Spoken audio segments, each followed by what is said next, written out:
พิ่มการผลิตที่มีคุณภาพลดผ่อนการส่งออกวัตถุดิบกสิกรรมแร่ธาตุการขายไฟฟ้าโดยกงของโครงการไปต่างประเทศมีมาตรการปกป้องผู้ผลิตภายในที่เหมาะสมเพื่อพัฒนาตนเองให้เข้มแข็งคณะประจำสภาแห่งชาติเห็นดีต่อการเสนอแผนเวียกจุดสุมและมาตรการของรัฐบาลใน6เดือนท้ายปี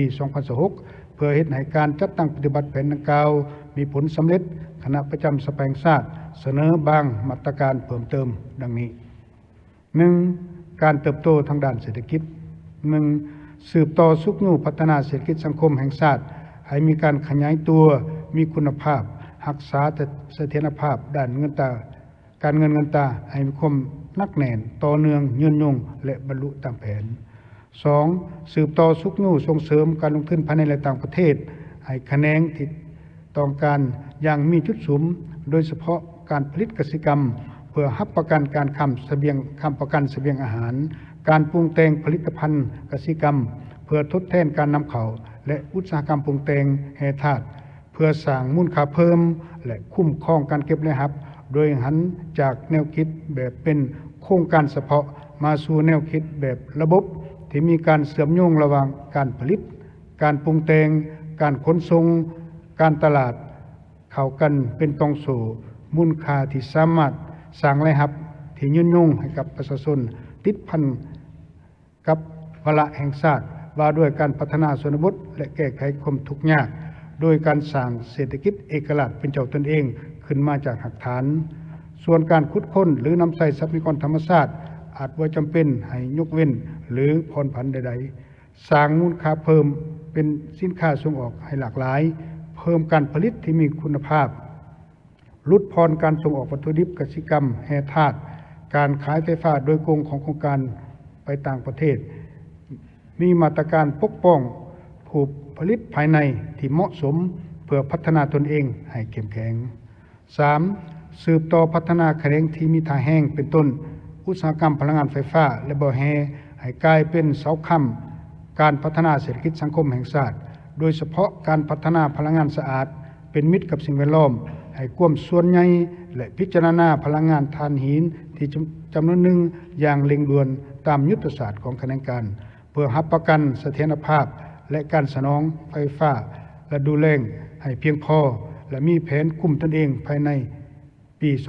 2030 นำใส่ทางแห้งต่างๆเพื่อให้สปป.ลาวกลายเป็นศูนย์การค้าพลังงานในขอบเขตภาคพื้นสุกยู่กลไกการค้าระหว่างระบบสู่ระบบปรับปรุงอัตราพันธะไฟฟ้าที่ส่งออกขายให้ต่างประเทศให้มีความเหมาะสมสนองพลังงานไฟฟ้าให้ภายในให้เพียงพอสร้างรายรับของงบประมาณให้เพิ่มขึ้นโดยยุติการยกเว้นอากรเกินกว่าที่กฎหมายส่งเสริมการลงทุนที่ได้กำหนด 4. สืบต่อคุ้มครองและติดตามกฎการแขนงแร่ธาตุให้เข้มงวดในนั้นให้มีการกำหนดยุติการส่งออกแร่ดิบเพื่อกระตุ้นให้เกิดการก่อสร้างโรงงานหลอมปรุงแต่งภายในสำหรับบางแร่ธาตุที่เข้มข้นเช่นคำทองแดงเงินที่พวกเฮามีโรงงานหลอมแล้วควรยุติการส่งออกวัตถุดิบหรือแร่เข้มข้นดังกล่าวพร้อมทั้งเปิดกว้างรับตลาดใหม่เพื่อป้องกันการผูกขาดด้านราคาสำหรับบางแร่ธาตุยุทธศาสตร์ดัดสมโครงการขุดค้นแร่หายากปฏิบัติมาตรการเด็ดขาดต่อโครงการแร่ธาตุที่ผ่านการประเมิน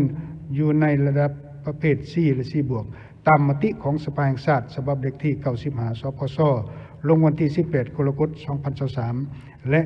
เลขที่133สพสลงวันที่1กรกฎาคม2024ให้สำเร็จในปี 2026 หีบห้อนกำหนดขึ้นใหม่ประเภทแร่ธาตุที่เป็นยุทธศาสตร์แร่ธาตุทั่วไปกำหนดเขตสงวนเขตห่วงห้าม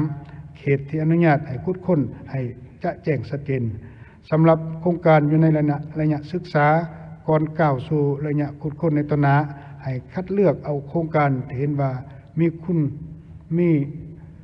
เงื่อนไขครบถ้วนเป็นมืออาชีพมีประสบการณ์